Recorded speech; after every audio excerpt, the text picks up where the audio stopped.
Hello comrades, it's Pravda Gaming Academy here, back with another aircraft analysis video. Today we will be talking about yet another legendary aircraft that came out of the Soviet Union. As the title says, today we will be making an in-depth review about the MiG-19. Before the video starts, I just want to let everyone know about my Discord server. You can go there to ask me any question you have about this aircraft or other aircraft, and maybe even give me suggestions for a new video, or just hang out with other comrades that are in the server. The link to the server will be in the description below. Now back to the video. So comrades, as usual per every video, we will first go over the aircraft's history, then we will get into its statistics and its roles in combat. Deliveries of the new fighter to the Soviet Air Force began in June 1955, with the type being publicly unveiled on the 3rd of July that year. When 48 MiG-19s took part in a fly past during an air show at the Tushino airfield. During their service with the Soviet anti-air defense and in East Germany, MiG-19s were involved in multiple interception of Western reconnaissance aircraft. The first documented encounter with a Lockheed U-2 took place in the autumn of 1957. The MiG-19 pilot reported seeing an aircraft, but could not make up to the 3,000-meter difference in altitude. When Francis Gary's U-2 was shot down in the 1960 incident, one pursuing MiG-19P was also hit by a salvo of S-75 guideline missiles, killing the pilot Sergei Safronov. In a highly controversial incident, on 1st of July 1960, a MiG-19 shot down an RB-47H reconnaissance aircraft in international airspace over the Arctic Circle, with 4 of the crew killed and 2 captured by the Soviets. They were later released in 1961. In another incident on 28th of January 1964, a MiG-19 shot down a T-39 Saberliner, which had strafed into East German airspace while on training mission. All 3 crew members were killed. Now let's talk about some of this combat history. In 1962, Egyptian MiG-19 saw action in the ground attack role during the civil war in Yemen that took place during early 1960s. The first reported air combat in the Middle East with the MiG-19 happened on the 29th of November 1966, when an Israeli Air Force Dassault Mirage 3 shot down 2 Egyptian MiG-19s, which were trying to intercept an Israeli reconnaissance Piper J-3 Cub in Israeli airspace. The first MiG was destroyed with an R-530 radar-guided missile fired from less than a mile away, marking the first aerial kill for the French-made missile.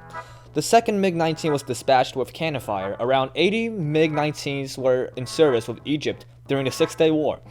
In June 1967, more than half of the MiG-19s were destroyed on the ground during the opening Israeli airstrike of Operation Focus. Israeli pilots, however, did find the MiG-19 a potential dangerous adversary because of its performance, maneuverability, and heavy armaments. Following the war, the Egyptians organized the surviving MiG-19's aircraft and assigned them to air defense tasks of Egypt's interior. The Soviet Union did not supply Egypt with any replacement of the MiG-19s destroyed in the Six-Day War, but Egypt might have received some from Syria and Iraq. So that by the end of 1968, there were more than 80 MiG-19s in service with the Egyptian Air Force. The aircraft also saw combat in the War of Attrition and one engagement on the 19th of May 1969. A MiG-19 engaged 2 Israeli Mirages, shooting down one with cannon fire while the other one escaped. Egypt had around 60 MiG-19s in service during the Yom Kippur War of 1973, in which they served as close air support aircraft. The MiG-19S is also armed with 3 NR-30 30mm cannons and have 2 Termansky RD-9 turbojets as its power plant. It has a maximum speed of 903 miles per hour, 1,453 kilometers per hour, have a wingspan of 30 feet, 2 inch, a length of 40 feet and 3 inch, a height of 12 feet, and at the weight of 19,096 pounds. The MiG-19 is later upgraded with a radar, even with anti-air missiles, on the later PT variant of the MiG-19. The MiG-19's role in combat is mainly ground support in the late 60s and 70s, although it was used as a frontline fighter in the mid-50s and early 60s. As can be expected, global operators of the MiG-19 proved plenty, ranging from Afghanistan to Albania to Vietnam to Zambia. Total production netted 2,172 examples by Mikoyan Gurevich alone, and more were added through foreign manufacture.